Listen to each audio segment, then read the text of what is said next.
जी नाज़रीन, अभी मैं यहाँ पे नोवा स्कोशिया में खड़ा हूँ और हैलिफैक्स के पास एरिया है जहाँ पे मैं खड़ा हूँ। तो सुबह का वक़्त है। यहाँ पे आके जब बंदा किसी भी नई लोकेशन पे आता है तो वहाँ पे लोगों से मिलता है, उनके कल्चर को अंडरस्टैंड करने की कोशिश करते हैं हम, उनके मज़ाज को, उनकी तबीयत को, उनकी ड्रेसिंग और फूड को अंडरस्टैंड करने की कोशिश करते हैं। तो यहाँ पे भी जब मैं आया तो इसके ना सिर्फ डेमोग्राफी को, वेदर को, लोगों को, कल्चर को, उनके रहन सहन को अंडरस्टैंड करने की कोशिश की, बल्कि इनकी हिस्टोरिकल बैकग्राउंड में इनके फ्यूचर प्रॉस्पेक्ट को भी मैंने थोड़ा सा एनालिसिस करने की कोशिश की, क्योंकि बीइंग रिसर्चर ये मेरी डोमेन भी है, मेरा पैशन भी है, ये मेरा फील्ड भी है। तो यहाँ पे आके मैंने देखा कि काफ़ी सारी हमारी जो कम्युनिटी है, हमारी community mean Bangladesh, India, Pakistan. Bangladesh के तो कम लोग हैं, लेकिन इंडिया की एक ह्यूज पॉपुलेशन, खुसूसन जो पंजाबी हैं, जो सिख कम्युनिटी है, वो यहाँ पे बड़ी फ्रीक्वेंट मूव हुई है। इस प्रोविंशियल गवर्नमेंट ने जो एटलांटिक पायलट प्रोजेक्ट के नाम से जो प्रोजेक्ट लॉन्च किया था, उसमें जो टेम्परेरी रेजिडेंट थे या यहाँ पे जो स्टूडेंट वीज़ा पे आते थे, उनके लिए एक प्रोग्राम ऑर्गेनाइज़ किया या डिप्लॉय किया कि अगर उन्हें यहाँ पे कोई एम्प्लॉयर जॉब ऑफ़र कर दे या कुछ अरसा तक वो अपने फील्ड में कुछ सर्व कर ले तो क्वालिफाई हो जाएंगे, वो परमानेंट रेजिडेंटशिप के लिए उन्हें कोई ना कुछ स्टेटस मिल जाएगा। वो जब यहाँ पे मूव हुए तो मुझे पता है, मुझे यहाँ का एक लंबा एक्सपीरियंस है कनाडा के अंदर रहने का। मैं इन लोगों के मजाज को, इनकी तबीयत को जानता और समझता हूँ कि जब हमारे लोग यहाँ पे आते हैं, बल्कि दुनिया में किसी भी खिते में जब माइग्रेट हो के लोग जाते हैं तो वो लोकल इनहेबिटेंट से ज़्यादा स्ट्रगल करते हैं, ज़्यादा मेहनत करते हैं और आगे बढ़ जाते हैं। यहाँ पे भी ऐसा है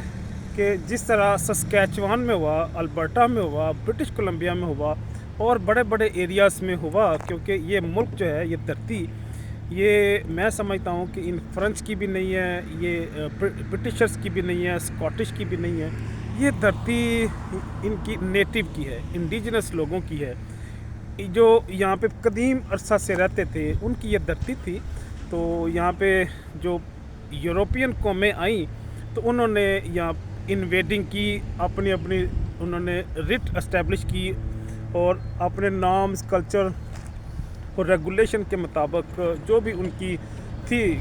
तौर अतवार, कल्चर, उसको एस्टेब्लिश करके एक स्टेट का या गवर्नेंस का सिस्टम एस्टेब्लिश किया। लेकिन with the passage of time उनकी जो बैकग्राउंड पे जो हुकूमतें, जो सल्तनत, जो बादशाह उनकी डोरें हिलाते थे, उनको सपोर्ट करते थे, वो कमज़ोर होती चली गई।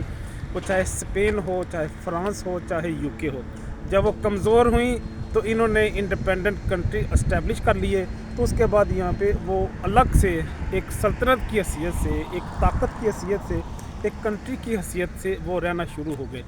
तो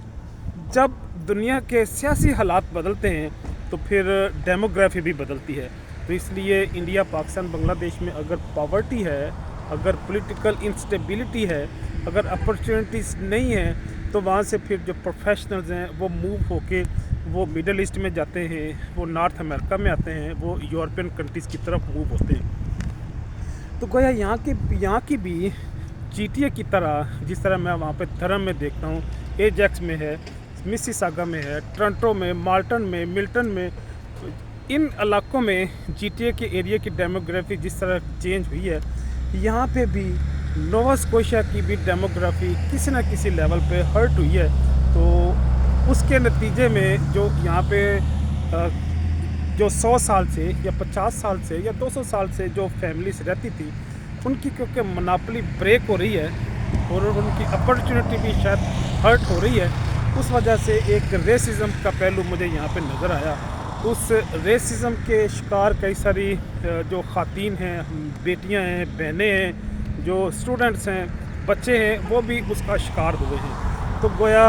जब भी डेमोग्राफी बदलती है, दुनिया के हालात बदलते हैं, जब एक तब्दीली बर्पा होती है तो उसके अच्छे असरात भी होते हैं, लेकिन उसके साथ साथ नापसंदीदा असरात भी होते हैं, जिसका नज़ारा मैंने यहाँ पे लोगों से मिल के किया کہ وہ پریشان بھی ہے اور کسی نہ کسی لیول پہ ان کا یہ کنسرن بھی ہے.